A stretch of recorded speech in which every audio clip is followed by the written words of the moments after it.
सरकारी और निम्न सरकारी तालीमी इदारों के साथ साथ बहुत से ऐसे निजी तालीमी इदारे भी हैं जो कौम और मिल्लत के मुस्तकबिल को संवारने में जुटे हुए हैं। इन्हीं में एक नाम अचीवर्स साइट का भी है, जो गुज़िश्ता कई सालों से कौम और मिल्लत के नौनहालों के मुस्तकबिल को रोशन और ताबनाक बनाने के लिए अपनी हद्दुल इम्कान कोशिशें कर रहा है। आपको बता दें कि उलबेड़िया के बिशपपुर में मौजूद अचीवर्स साइट एक रेसिडेंशियल एजुकेशनल इंस्टीट्यूशन है, जहां तालिब इल्मों के लियाकत को देखते हुए नीट और जी जैसे मुकाबला जाती इम्तहानात की तैयारियां कराई जाती हैं, जिसका वाहिद मकसद यह है कि कौम और मिल्लत के होनहार तालिब इल्म तालीमी शाहराहों पर मजबूती से आगे बढ़कर डॉक्टरियत के अहम ओहदे पर फायज हो सकें और मुल्क और मिल्लत का नाम रोशन कर सकें। इन्हीं बातों के पेश नज़र हमारी टीम ने उलबेड़िया के बिशपपुर में मौजूद अचीवर्स साइट का तालीमी दौरा करते हुए क्या कुछ देखा, क्या कुछ सुना, आपसे रूबरू कराते हैं। इरफान साहब, थोड़ी सी हमें बताएं कि अचीवर्स साइट जिस तरह से तालीमी शाहराहों पर अपनी कोशिशें कर रहा है, इसकी शुरुआत कहाँ से हुई और कहाँ क्या ख्वाब हैं? जी, अचीवर्स साइट जो है ये एक बहुत सारे एजुकेशन सिस्टम को देखते हुए हमने शुरू किया था। जब हमने बड़े बड़े इंस्टीट्यूशन में पढ़ाया तो वहाँ से हमने देखा कि यानी बच्चों को तो क्लास में पढ़ा दिया जाता है, फिर उनको पर्सनल गाइडेंस नहीं मिलता है। उसको देखते हुए हमने ये अचीवर्स साइट का बुनियाद रखा कि ऐसा जगह बने कि जहाँ पे बच्चे अचीवर्स साइट के अंदर पढ़ें और साथ में उनके डाउट्स क्लियर करने के लिए, उनका जो भी प्रॉब्लम है उसको सॉल्व करने के लिए, या वो अगर कुछ नहीं समझ पाए वो बताने के लिए हर वक्त उनके साथ उस्ताद जो है, टीचर जो है मौजूद रहे। क्योंकि नीट एग्ज़ामिनेशन जो है, ये एंट्रेंस एग्ज़ाम जो भी होता है, वहाँ पे बच्चों को जो है रेगुलर जो है इवैल्यूएशन का ज़रूरत पड़ता है और रेगुलर जो है उनका प्रॉब्लम को सॉल्व किया जाए, इसके लिए टीचर होना ज़रूरी है। और टीचर भी वो हो जो एक्सपीरियंस टीचर हो, जो उनको बता सके, गाइड कर सके। तो इन सब प्रॉब्लम को देखते हुए हम ये अचीवर्स साइट शुरू किए, जहाँ पे 24 घंटा बच्चों का प्रॉब्लम सॉल्व करने के लिए हम टीचर प्रोवाइड करते हैं। और हम खुद एज ए केमिस्ट्री टीचर 20 साल एक्सपीरियंस हो गया, बड़े बड़े इंस्टीट्यूशन में हम पढ़ा चुके हैं और हम यहाँ पे 7 दिन रहते हैं। यहाँ पे 24/7 बच्चों के साथ अवेलेबल है। उनका केमिस्ट्री में जो भी जिस तरह का प्रॉब्लम हो उसको सॉल्व करने के लिए हम वहाँ पे मौजूद हैं उनके साथ। साहब, अगर बात ये की जाए कि हर चीज़ की एक स्पेशलाइजेशन कहा जाए तो होता है कोई भी इंस्टीट्यूट जी। तो अचीवर्स साइट के स्पेशलाइजेशन क्या है, यहाँ से किस तरह की तैयारियाँ की जाती हैं? एक्चुअली स्पेशलाइजेशन का बात करें तो अचीवर्स साइट स्पेशली मशहूर है नीट के लिए। नीट एग्जामिनेशन बच्चों को MBBS बनाने के लिए, डॉक्टर मेडिकल कॉलेज तक पहुंचाने के लिए अचीवर्स साइट सबसे ज़्यादा स्पेशल है। क्योंकि यहाँ से बच्चे जो है मिनिमम 70% बच्चों का रिज़ल्ट नीट में हो रहा है, जो एक मतलब साल वाइज बात किया जाए तो 70% तक हम लोग रिज़ल्ट दे रहे हैं नीट में, जो इम्पॉसिबल है। चैलेंज है कि कोई भी इंडिया के अंदर इंस्टीट्यूशन नहीं है जिनका 50% भी रिज़ल्ट होता है नीट में, जो हम लोग करके दिखा रहे हैं। गए साल में जो है हम लोगों के पास जो है 22 बच्चे थे, 22 बच्चों में से 10 बच्चे MBBS कर रहे हैं और 6 बच्चे जो है ऑलरेडी BDS कर रहे हैं। मतलब ये रिज़ल्ट जो है ऑलरेडी हमारा जो है 16 बच्चों का है। पेरेंट चाहें कि आपके अचीवर्स साइट में उन्हें दें तो उनकी क्या किस तरह के बच्चों में वो कैपेबिलिटी चाहिए जो यहाँ से इस्तेमाल? जी, एक्चुअली हम लोग 2 तरह के बच्चों के साथ काम कर रहे हैं। एक जो है जो क्लास 10 पास कर रहे हैं, चाहे वो CBSE बोर्ड से हो या वेस्ट बंगाल बोर्ड से हो, उनको हम लोग क्लास 11 में लेते हैं और 11 से उनके लिए हम लोग जो है नीट प्लस उनका बोर्ड का प्रिपरेशन, मतलब जिसको इंटीग्रेटेड कोर्स बोलते हैं, फाउंडेशन नीट भी पढ़ा रहे हैं और उनको बोर्ड भी पढ़ा रहे हैं, जिससे बच्चों के अंदर ये फ़ायदा हो रहा है कि 11-12 के साथ रनिंग में बच्चे नीट निकाल रहे हैं, उनका टाइम नहीं बर्बाद हो रहा है। और दूसरा जो हम लोगों का बैच होता है, जो अचीवर्स बैच है, वो अचीवर्स बैच में हम लोग उन्हीं बच्चों को लेते हैं जो ऑलरेडी क्लास 12 एग्ज़ाम दे करके आए हैं, पढ़ के आए हैं क्लास 12।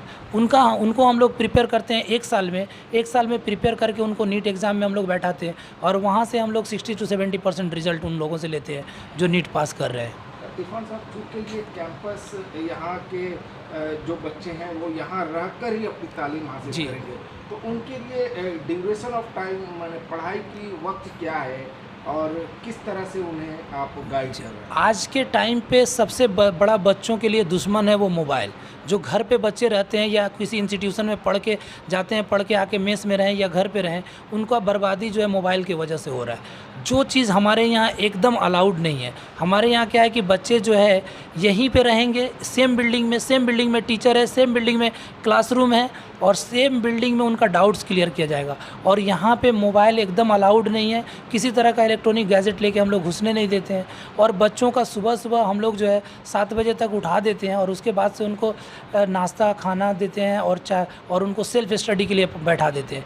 और जब हम लोग दिन भर क्लासेस चलता है और शाम में जो है 7 बजे से हम लोग जितने भी टीचर्स हैं बच्चों को जो है एक छोटे बैच में हम लोग ले करके पर्सनल तरह से बैठते हैं, ज़मीन में बच्चों को बैठाते हैं हम लोग कारपेट बिछा करके और वहाँ पे टीचर बैठते हैं और टीचर बैठ के एक प्रॉब्लम उनका सॉल्व करते हैं और 150-200 न्यूमेरिकल उनको बैठ करके सामने में करवाते हैं, जो इंट्रेंस पास करने के लिए, नीट क्रैक करने के लिए रामबाण की तरह समझ सकते हैं हम लोग इसको, एकदम जो सबसे बेस्ट तरीका होता है। क्योंकि यहाँ से क्या होता है कि बच्चे जो है सारे के सारे प्रैक्टिस खुद ब खुद बैठ करके कर लेते हैं टीचर के सामने, जो उनके ऊपर कोई भी मेंटल प्रेशर नहीं रहता। अचीवर साइट के अचीवमेंट्स क्या हैं अब तक के? सर अभी तक में हम लोग जो है टोटल जो है करीब 2020 लॉकडाउन के बाद से हम लोग जो है इसमें मतलब काम करना शुरू किए हैं और 2 साल के बीच में हमारा जो है 30 स्टूडेंट ऑलरेडी MBBS कर रहे हैं, जो मतलब मेडिकल डिफरेंट मेडिकल कॉलेजेस में है, NRS मेडिकल कॉलेजेस में है, CMC मेडिकल कॉलेजेस में है, कलकत्ता मेडिकल कॉलेज जो है, RG कर में बहुत सारे बच्चे हैं हमारे, सागर दत्तो मेडिकल कॉलेज में बहुत सारे बच्चे हैं हमारे जो फर्स्ट ईयर में भी हैं, बहुत सारे सेकेंड ईयर में भी हैं, बाकुड़ा सम्मिलानी मेडिकल कॉलेज में है, बर्दवान मेडिकल कॉलेजेस में है। तो डिफरेंट मेडिकल कॉलेजेस में, गवर्नमेंट मेडिकल कॉलेजेस में MBBS कर रहे हैं हमारे यहाँ से पास हुए 30 से ज़्यादा बच्चे। इरफान साहब, अगर बात की जाए स्टूडेंट की तो ज़्यादातर जो स्टूडेंट हैं वो कहाँ से आए? अगर मीडियम की बात की जाए, एक्चुअली मीडियम का बात किया जाए ना तो सबसे ज़्यादा जो प्रॉब्लम है हम लोगों का उर्दू स्पीकिंग वाले में। लोग समझते नहीं हैं कि बच्चों का प्रिपरेशन क्या होता है और ये नीट और मेडिकल का इम्पोर्टेंस कितना है। आदमी ना अभी तक भी वही हलवा पूड़ी में फंसा हुआ है हम लोगों का उर्दू मीडियम, उर्दू बेल्ट में। उनको ये पता नहीं है कि अगर घर से बच्चा निकलेगा तभी कामयाब होगा, वो जो है हॉस्टल में देते नहीं है। इसलिए जो हम लोग का उर्दू स्पीकिंग बेल्ट है वहाँ से जो है रेशियो और उर्दू मीडियम का रेशियो बहुत कम है, ना के बराबर है। लेकिन सबसे ज़्यादा जो बांग्ला मीडियम का जो बच्चे हैं, बांग्ला स्पीकिंग, वहाँ से रिज़ल्ट बहुत ज़्यादा है। लेकिन ऐसा नहीं है कि हम लोग उसके ऊपर काम करते जा रहे हैं। आज राजा बाज़ार से बच्चियाँ जो है 650 क्रॉस कर रही हैं मेडिकल में, जो घुसड़ी जैसा जगह से बच्चियाँ जो है मेडिकल कॉलेजेस में हमारे यहाँ से जो है नीट में क्वालिफाई किए हैं, जो 650 क्रॉस किए हैं मार्क्स। और जो मतलब अपने कमरहट्टी के बच्चे जो है ऑलरेडी मेडिकल कॉलेजेस में पढ़ रहे हैं, जो हमारे यहाँ से पास करके इस साल में भी कुछ बच्चे हैं जो 600 के करीब मार्क्स लेके आ रहे हैं नीट में। मतलब क्या लग रहा है आने वाले दिन, जिस तरह से आप मेहनत कर रहे हैं, आप जैसे बहुत से लोग मेहनत कर रहे हैं, तो बच्चे जिस तरह से क्रैक कर रहे हैं मेडिकल और अदर्स एग्जामिनेशन, क्या होने वाला है? सर एक्चुअली ये बहुत बड़ा रिवॉल्यूशन आ रहा है एक, क्योंकि आगे जो है लोगों के अंदर बेदारी नहीं थी, अब लोग समझने लगे हैं और अपने बच्चों को जो है अच्छे रास्ते की तरफ देने लगे हैं। क्योंकि पहले लोग ज़्यादा भटकाते थे तो लोग भटक जाते थे, रास्ता भटक जाते, लेकिन अब लोग समझने लगे हैं कि हमारे बच्चों का कहाँ से किस तरह से कामयाबी है। इस तरह से इस वजह से जो है आज हम देख रहे हैं हमारे पास भी कलकत्ता बेस्ड जो है फ्लो बहुत बढ़ गया है बच्चों का, जो हम लोग संभाल नहीं पा रहे हैं। हमारा जो है टोटल जो है सीट है 120 बच्चों का और अभी तक 130 बच्चे का एडमिशन हो चुका है। हमको अपना जगह बढ़ाना पड़ रहा है। आने वाले उन गार्जियन के लिए क्या रहेगा आपका नीट मशवरा? सर जो गार्जियन अपने बच्चों को नीट में इस तरह के जो कोचिंग सेंटर चल रहे हैं उनमें देने का इरादा रहा? सर मेरे तरफ से हमको 20 साल हो गया है इस लाइन में पढ़ाते हुए, और मेरा यही एडवाइस है सारे गार्जियन को और सबको ये सोचना होगा, क्योंकि ये जो खुले में बच्चों को छोड़ने से रिज़ल्ट नहीं होने वाला है सर। घर में आने जाने से मेरा बेटा मेरा बेटी अगर करके सिर्फ गले के में लगा के ताबीज़ बना के रखेंगे तो रिज़ल्ट नहीं होगा, बच्चों को छोड़ना होगा। और जब तक हम लोगों के मुआशरा से लोग इस तरह का प्रोग्राम में नहीं घुसेंगे कि जहाँ पे फुल्ली रेसिडेंशियल है, बच्चे वहीं पे रहेंगे, वहीं पढ़ेंगे, वहीं खाएंगे, टीचर के अंडर में रहेंगे, जब तक उस्ताद के अंदर में नहीं आएंगे तब तक जो है कामयाबी पॉसिबल नहीं है।